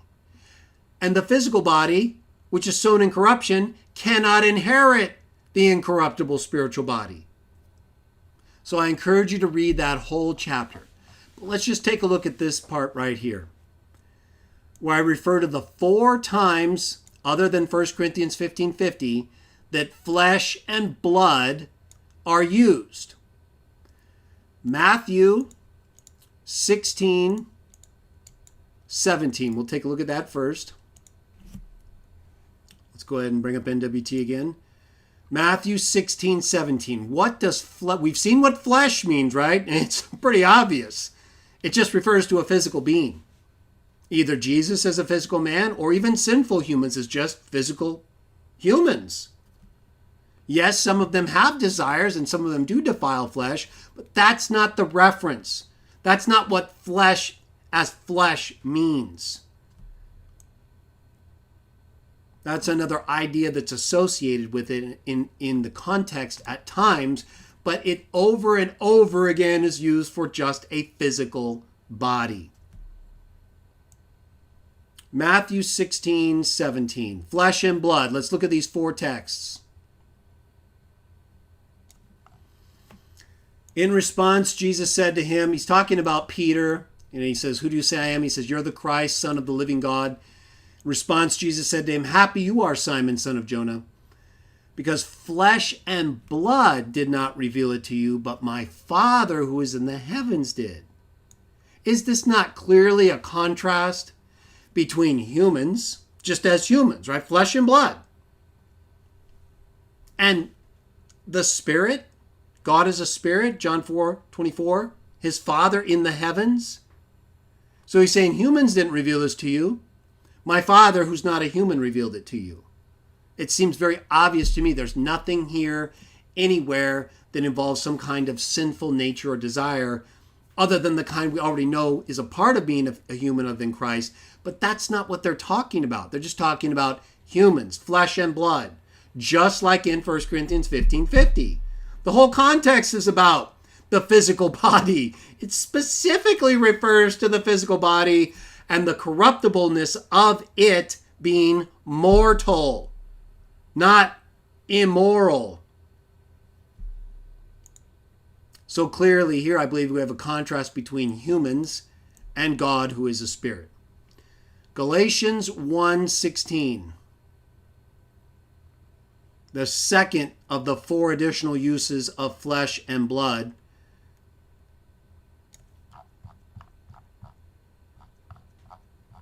that I cite on page 423 of my JWD2. It's also in JWD3 and I think in JWD1. Galatians 1:16. But when God, first verse 15, when God who separated me from my mother's womb called me through his undeserved kindness, thought good to reveal his son in connection with me, right? Just like God revealed it to Peter. We just read that. Flesh and blood didn't reveal it to you. My Father who is in the heavens revealed it to you, a spirit. When God thought good to reveal his son in connection with me, that I might declare the good news about him to the nations, I did not at once go into conference with flesh and blood. Right? In other words, I didn't go directly to humans. And that he immediately talks about not going to Jerusalem to those who were apostles before him, but into Arabia. Right? He didn't immediately run off and tell people and conference with them about this revelation. He's not talking about going off and conferencing with sinners and people who just have this overriding sinful desire. He's just talking about humans. There's nothing here that would indicate, right? Because he also relates this to those who were apostles previous to him. So he didn't go immediately or at once in conference with flesh and blood or humans who were around him where he was. And he didn't go back to Jerusalem or up to Jerusalem even for the first time to those who were apostles, right? He's not talking about the apostles here as sinful humans. You're not even thinking about the sinful desire or nature of humans. He's just talking about the difference between God, who revealed it to him, and humans. Just like Jesus did in Matthew 16:17. Now let's take a look at Ephesians 6:12, our third instance of flesh and blood outside of 1 Corinthians 15:50. Because we have a wrestling not against flesh and blood. Is this not the same Paul that says he fights against his own body that he might lead it as a slave?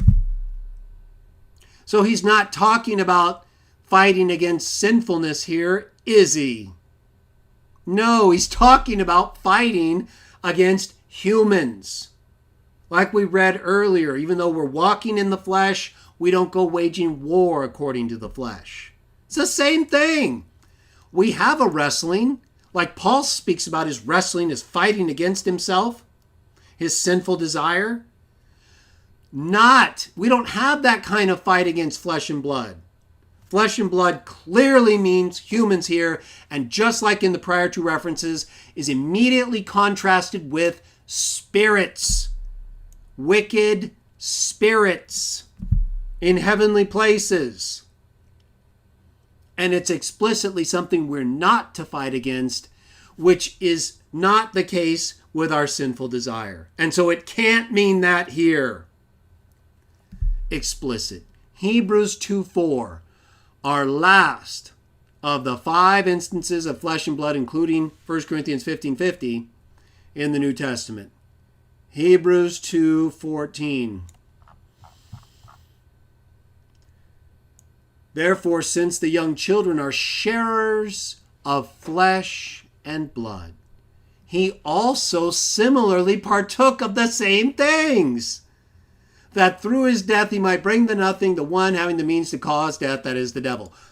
Again, we're the young children, right? Humans, his brothers. We're sharers of flesh and blood. We're humans.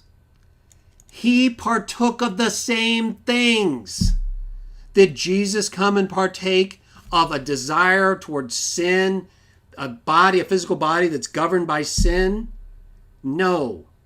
It's talking explicitly and only about the physical body that we are, that he was. And that, as we just read in Ephesians 6:12, we don't have a wrestling against. That's the flesh and blood that doesn't inherit God's kingdom. I mean, it's incredible to me, like I said at the start of this show, how low the thinking is on the part of some Trinitarians and others who love to attack Jehovah's Witnesses and others like them, who accept the Jesus of the Bible and his resurrection, not as a physical body, but as a spiritual body, a life-giving spirit. Now, it says also in that text in 1 Corinthians 15:50, let's go back to it real briefly, right? So it's clear. I believe it's explicit here and elsewhere. As we just read, flesh and blood, like flesh, refers to humans. And in the case of flesh and blood, it several times explicitly does not involve a sinful nature. The kind that we're to wrestle against and the kind that Jesus didn't partake of, right? 1 Corinthians 15:50. Let's go back to it again. This I say, brothers, flesh and blood that we partake of, that he partook of, cannot inherit God's kingdom. Done. Done and done. Neither does corruption inherit incorruption. Another done. We've talked about it. That which is corruptible puts on incorruption. It can't inherit it, so it takes the place of it. The spiritual body is what we receive, not the physical body. It can't inherit that. So we put on something else. Flesh and blood cannot inherit God's kingdom. Corruption doesn't inherit God's kingdom. That which is corruptible or mortal puts on immortality. And then, as we read earlier, I think I was reading as I had it my other listing, it's sown in corruption, which is sown a physical body. It's raised up in incorruption and raised up a spiritual body. If there's a physical body, the one sown in corruption, there's a spiritual body, the one sown in incorruption. Just as it is written, Adam, the physical body, Jesus, the last Adam, a life-giving spirit. Now, what about this part about inheriting God's kingdom? Right? Because don't we believe, at least some of us, that there are humans, physical humans, that enter into, even inherit, according to Matthew 25, God's kingdom? So what does that mean? Since it's very obvious that flesh and blood and flesh mean physicalness, and that what's being talked about here is a physical body versus a spiritual body, a physical living human versus a life-giving spirit, why does it say that humans won't inherit God's kingdom when in Matthew 25:34 it speaks of the sheep inheriting the kingdom prepared from the founding of the world? Well, look at verse 24 in 1 Corinthians 15. What are we talking about here? Right? We're talking about the resurrection to being a spirit, to a spiritual body. He talks about how, he says how death is through a man, so is also the resurrection. He talks about Christ has been raised up the first fruits of those who have fallen asleep in death. And he says, in Adam all are dying, so in Christ all will be made alive, but each his own rank. Christ the first fruits, afterwards those who belong to him during his presence. Next, the end, when he hands over the kingdom to his God and Father, when he has brought to nothing all government, all authority, and power. So what is this kingdom he's handing back? Well, let's read about it right now. Let's take a look at Daniel chapter 7. Right, so flesh and blood in the context of 1 Corinthians 15, those who are given a spiritual body like Jesus, a life-giving spirit, can't inherit God's kingdom if they're physical. Corruption doesn't inherit incorruption. A physical body does not inherit a spiritual body. He's talking also in that context about them who belong to him during his presence, like in 1 Thessalonians 4, who are caught away to be with him, along with those who have died in union with Christ. And then he also talks about giving the kingdom back to his God and Father. Let's look at Daniel chapter 7. This idea of a kingdom and what that involves. What's this inheritance of the kingdom? Right? So are there any humans? Is there any flesh and blood that lives on the earth? And so how does that fit in with this whole idea of flesh and blood not inheriting God's kingdom? Well, I'm going to argue that the context of 1 Corinthians 15:50 and the whole discussion about flesh and blood not inheriting God's kingdom is about Christians.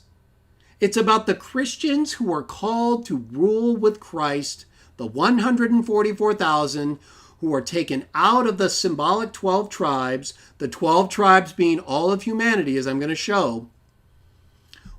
Because what were the promises made to Abraham? We'll get to it in a moment. Let's look at Daniel 7.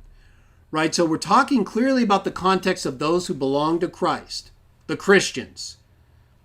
Christ the first fruits, Paul said in 1 Corinthians 15, we just read it, and afterwards those who belong to him during his presence. And then it says he returned the kingdom back to his God and Father after he brings to nothing all government, authority, and power. Okay, so when does that happen? So here, Daniel chapter 7.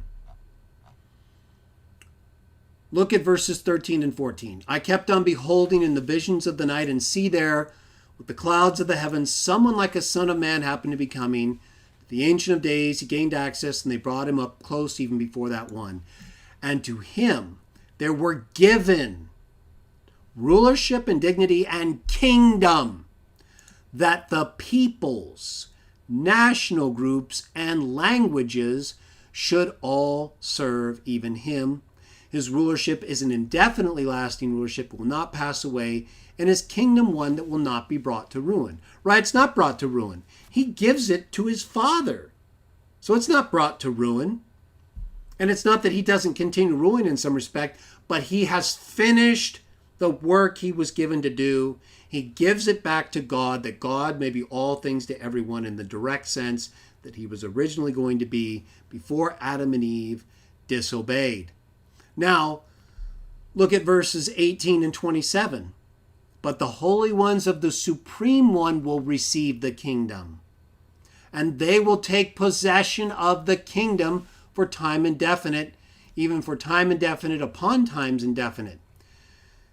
Which is not to say eternally, right? Because again, it's given back to God the Father, even though they continue to rule as kings forever and ever in a different sense. Not in the exact same sense, or at least they're now in association with God, who has control of that kingdom. We just read it in 1 Corinthians 15:24. Now look at verse 27. And the kingdom and the rulership and the grandeur of the kingdoms under all the heavens were given to the people who are the holy ones of the Supreme One. Their kingdom is an indefinitely lasting kingdom, just like we kind of read in verse 18. All right, so we have two groups, or at least we have the one like a son of man, and we have the holy ones of the Supreme One, and we have the people. No, we have the ones who will serve and obey even them, the rulerships. Right, now let's take that thought into Revelation chapter 1. It's very important, because you need to understand the whole involvement with the promises made to Abraham that we'll read in a second, but that are fulfilled in these texts, with Jesus being given the kingdom, along with the holy ones of the Supreme One, and them ruling over others. In this context of Daniel, the rulerships who serve and obey them or him, depending on the antecedent, Son of Man or the holy ones of the Supreme One. Now look at Revelation chapter 1, because it's talking about the same thing.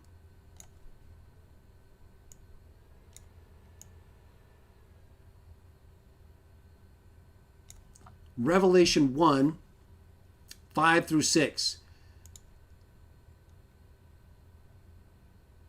It's talking about how, and from Jesus Christ, the firstborn from the dead, the ruler of the kings of the earth, right? All the rulerships will serve and obey even them or him, just like it says here. To him that loved us and loosed us from our sins by means of his own blood, he made us to be a kingdom, priest to his God and Father. Yes, to him be glory and might forever. Now, Revelation 2, 26 through 27.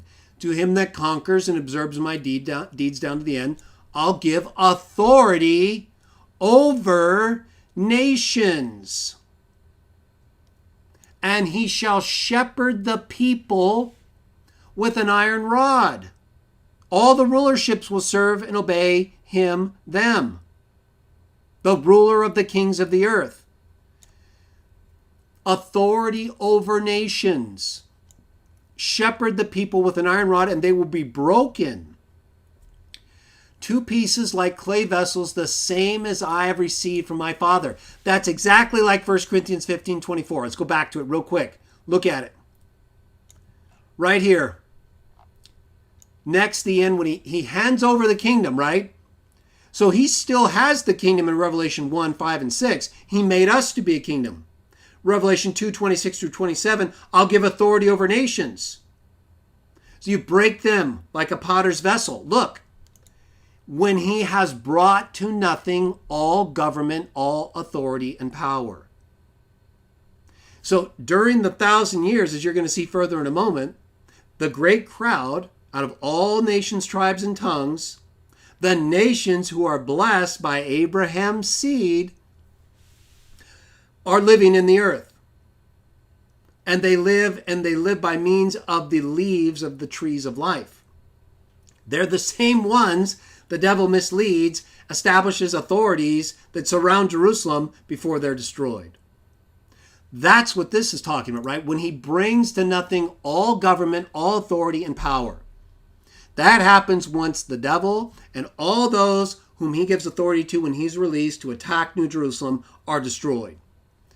That's the same thing we're talking about right here in Revelation 2:27. You're going to shepherd them with an iron rod. Well, if they're ruling with him, who are they shepherding? The nations. The nations. Let's take a look at just a couple more texts here. Revelation 3:21. To the one that conquers, I'll grant to sit down on my throne, even as I conquered and sat down with my Father on his throne. Again, this is the promise to Christians. Okay, so if you're ruling with him, if you're shepherding the nations and dashing them to pieces, and you're ruling with Jesus on his Father's throne, who are you ruling over? Who are the nations? They're the ones that Jesus speaks to in Matthew 25 that are gathered before his throne when he arrives. It says all the nations are gathered before him. He separates them, sheep from goats, based on how they treat his brothers. They don't know what they're doing. When did we see you like this? Right? If you're a Christian and you know that account, well, then you already know when you see Jesus. You see him by the way you treat his brothers, other Christians. The nations don't know that. But they treat Christians well, some of them, some don't, anyway. And they're allowed to continue on. Those are the ones described in Revelation 7, a great crowd out of all nations, tribes, and tongues. The 144,000 are taken out of the 12 tribes listed, which represent all of humankind, as I'll show in a moment. And then what's left over is that great crowd out of all nations, tribes, and peoples. That's represented by what's left of the 12 tribes. You're going to see that in just a second. Right, so we're talking about judging the nations, right? Is that not clear here? Was it not clear in Daniel 7? All the rulerships will serve and obey even them. I will give you authority over nations. 2:26, right there. To shepherd the people with an iron rod. They'll be broken to pieces, the same as I received from my Father. All right, let's take a look at Revelation 5, 9 through 10.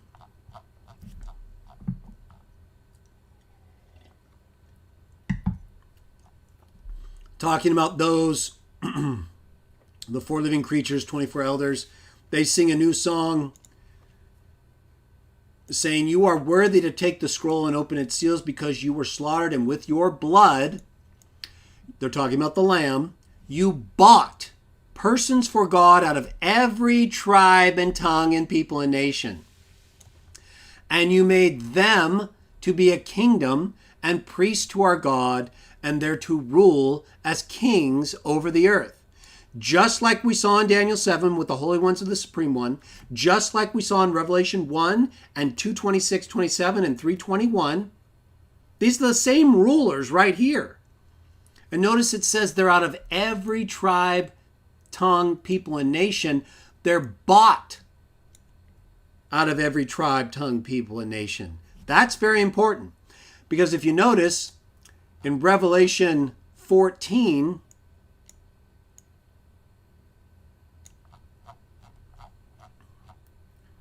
Revelation 14:4, it's talking about the 144,000, right? Just like in Revelation 7. We'll go back to it in a minute. Out of all the 12 tribes that are listed. And it says, these are the ones that didn't defile. We've talked about this. I did a whole video on it, right? Talking about the spiritual virginity that Paul speaks about, not literal virginity, right? Many of the Christians were not virgins, including Peter. And Paul explicitly talks about presenting us as a chaste virgin to Christ in a spiritual sense. These are the ones that keep following the Lamb. These are the ones bought from among mankind as first fruits to God and to the Lamb. Right here, again, we have a connection between those who rule as kings in Revelation 5, 9, and 10, who are bought from among mankind, and the 144,000. But let's go to that text real quickly here and just see what it says.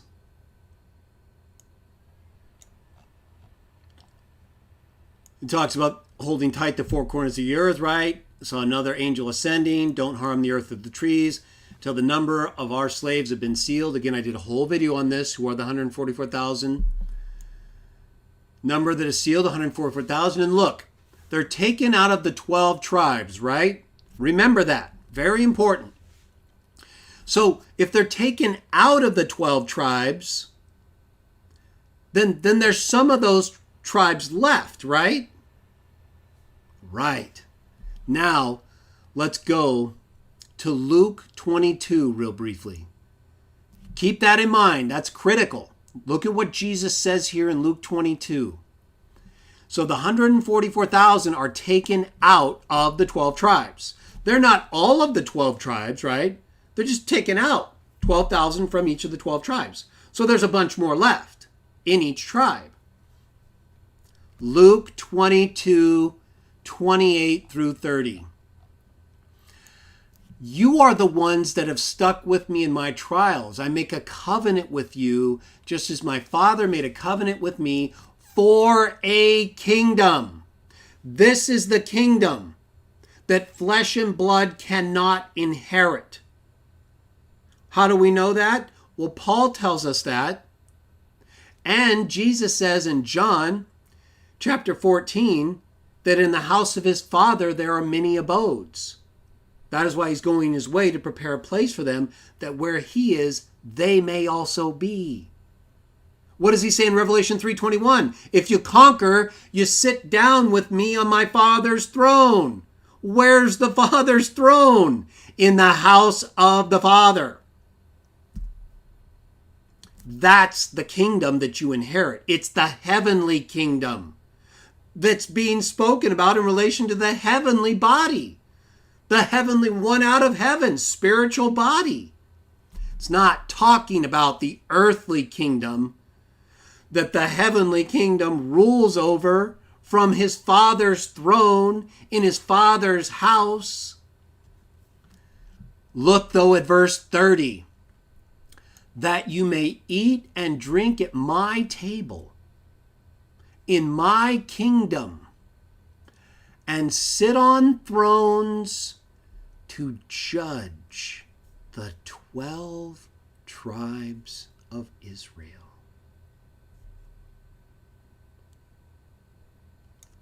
That's the remnant, the leftover members of the 12 tribes of Revelation chapter 7. The 144,000 are taken out of those symbolic tribes.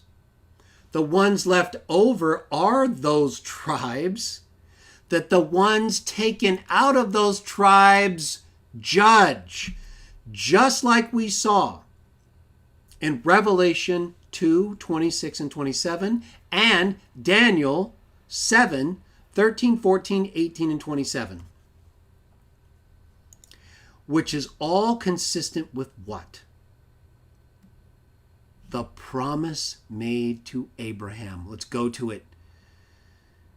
Genesis 26. Don't forget this. This explicitly, to me, shows who we're talking about, Revelation 7. The great crowd that is left over, or that follows the 144,000, are the remnants of those 12 tribes. They're the non-Christians that are left over that treat the Christians right. And then all those who died before there were anyone to even be judged as sheep or goats are brought to life at the end of the 1,000 years, just like Revelation 20 tells us. Genesis 26. Promises to Abraham were what? Genesis 26, 4.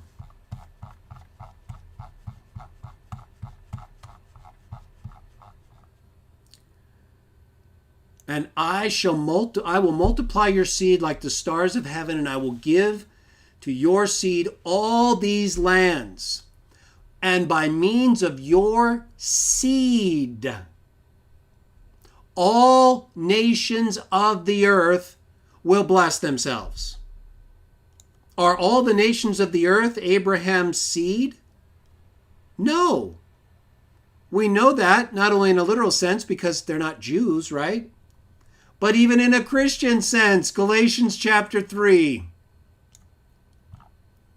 Galatians chapter 3, verses 28 and 29. Explicit. There is neither Jew nor Greek. There is neither slave nor free man. There is neither male nor female, for you are all one person with Christ Jesus. This is how we know they're not literal Jews in Revelation chapter 7 or 14. Moreover, if you belong to Christ, you are really Abraham's seed, heirs with reference to a promise. So again, the Christians are the 144,000 that are taken out of the symbolic 12 tribes of Israel and that represent Abraham's seed. They are the ones that rule over the nations. I'll give authority over nations. You'll break them to pieces like clay vessels. The rulers will serve and obey even him, them. Daniel 7, Revelation 2, 26 through 27. So Abraham's seed is what blesses the nations who are not that seed. They're the nations who treat that seed well. In Matthew 25. They're the nations that appear after Abraham's seed is taken out of the 12 tribes of Israel that are symbolic for all the nations according to Luke 22:30. Because it says right there they'll sit on thrones and judge the 12 tribes.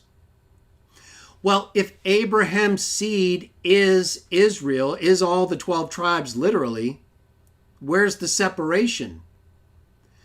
In the New Testament and in Revelation and in Daniel, those who are ruling with Christ are ruling over all the nations, whom Jesus says in Luke 22:30 are the 12 tribes of Israel, the ones from whom or out of whom the 144,000 are taken,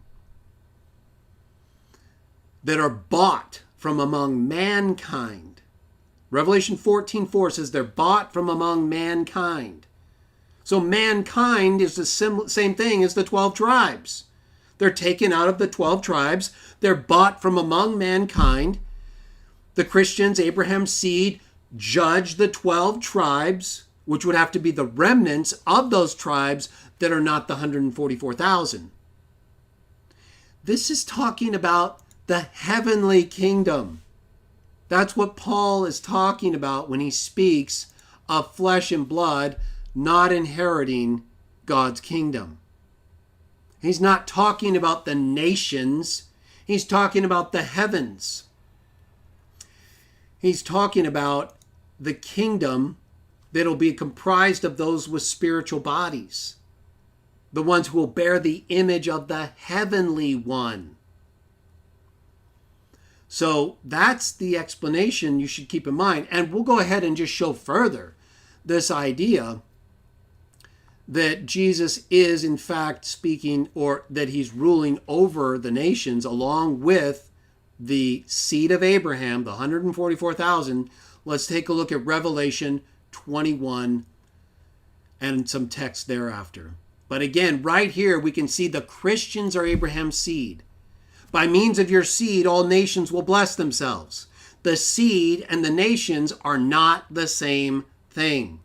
They're not only separated in terms of the promises, they're separate in Matthew 25, Christ's brothers, the nations. They're separate in Revelation 7, the 144,000, all the nations. And yet in Revelation 5, 9 through 10, it says those who are bought with the Lamb's blood are out of every nation and tribe. And that's because there's neither Jew nor Greek. It's spiritual Israel. The 12 tribes scattered about in a Christian sense, not a literal Jewish sense. Let's go to Revelation 21. We're going to wrap this up. It's been a good discussion. We've gotten into a lot of texts, but I want to show this clearly through the depiction given here. And then we'll go ahead and conclude the show. Revelation 21. You notice it talks about a new heavens and a new earth, right? This is after all authority, all government, all power. This is after 1 Corinthians 15:24. Tent of God is with mankind. You have New Jerusalem, which is the heavenly kingdom right there, coming down out of heaven now. And still there are peoples, mankind. But that's not what's in New Jerusalem coming down out of heaven. That's why it comes down out of heaven, to be with mankind. This is what 1 Corinthians 15:50 is talking about. That kingdom. The covenant for a kingdom. That according to John 14, where I am, verses 2 and 3, you may also be. Where is that? In my Father's house. On my Father's throne. Judging all the nations. Shepherding all the nations. Judging the 12 tribes of Israel. Says he'll wipe out every tear from their eyes. Death will be no more. And then he goes on to talk about different people who will be excluded. Talks about the Lamb's wife. Talks about the holy city, New Jerusalem, coming down out of heaven. So it was in heaven. This is the kingdom that they inherited, that they're ruling from over the earth as they're shepherding the nations and dashing to pieces all authority, government, and power, including the devil and those who follow him. Talks about the heavenly city, describes it in detail. And then it says in 21:24, the nations will walk by means of its light, and the kings of the earth, not the ones ruling in heaven, not the ones who are seated at Jesus' Father's throne. The kings of the earth will bring their glory into it. So the nations walk by means of its light, and other kings on the earth bring glory into it. They will bring, verse 26, the glory and the honor of the nations. This is after the 1,000 years. New Jerusalem has descended out of heaven. The kingdom of God is with mankind here. But this isn't the kingdom that flesh and blood inherits. This is the kingdom that blesses all the nations according to the promises made to Abraham by means of your seed. Who is Abraham's seed? Neither Jew nor Greek, slave or free man, male or female, Christians, Christ's brothers, sisters, mothers, those who do the will of God. those who treat them well without realizing it, the nations, are by the will of God allowed to enter in to the kingdom on the earth over which New Jerusalem reigns and shepherds the people and guides them to fountains of waters of life, just like Revelation 7 says of the great crowd. If they've already received life, he wouldn't need to guide them to fountains of waters of life. They wouldn't need to feed off of the leaves of the trees of life. Jesus says you'll eat of the tree of life, the fruit of the tree of life, the ones in heaven with him. So there's a clear difference. And as I pointed out here, it talks about the nations walking by means of its light. And then it says, he showed me a river of water of life, clear as crystal, flowing out of the throne of God and of the Lamb. Down the middle of its Broadway, and on this side of the river, on that side, there were trees of life producing 12 crops of fruit, yielding their fruits each month. And the leaves of the trees were for the curing. They're not fully healed yet. For the curing of the nations. After the devil has been destroyed. After the dead have all been given up from the sea and from death and Hades. This is all after that. The nations are still being cured. See, that's not the kingdom that those who put on incorruption and who are caught away to be with the Christ on his Father's throne have received. They're the ones ruling over all these people. Just like Daniel 7 says, just like Revelation 2 says. And so when it talks about flesh and blood not inheriting the kingdom, it's in the context of the heavenly one, the one who comes out of heaven with the spiritual body. It's not talking about those who inherit the new earth and who are shepherded and guided and broken to pieces like clay vessels. Does that sound like inheriting the kingdom that we're promised? No, it's the ruling part that he's talking about. So again, the people that say this, that say, well, if you're flesh and blood and you're inheriting the earthly kingdom, says flesh and blood doesn't inherit God's kingdom. It's not talking about that. It's talking about Christians in 1 Corinthians 15. That's obvious, right? It's not talking about non-Christians receiving a spiritual body in 1 Corinthians 15.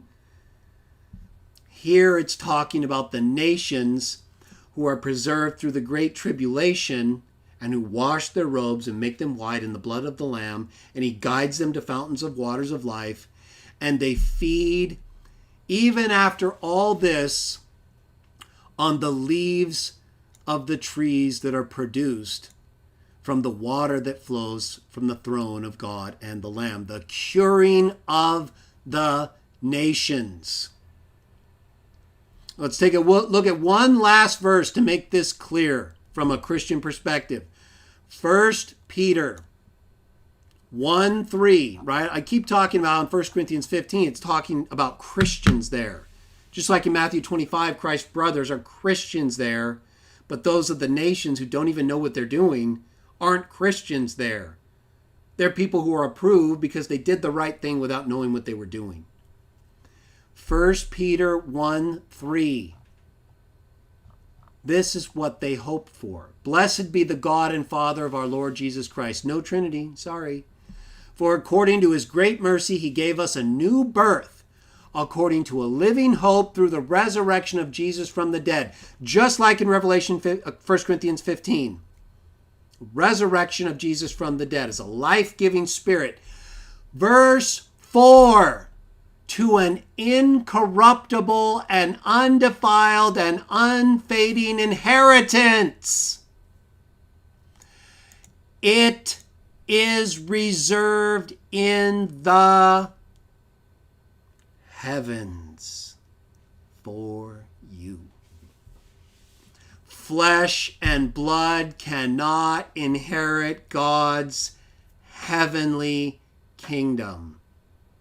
That's what he's talking about. Two Christians who hoped in that kingdom, like this Christian, which specifically refers to the incorruptibleness that Paul describes will characterize the spiritual bodies of those who rise and those who are caught away to be with the Christ on his Father's throne in the heavens.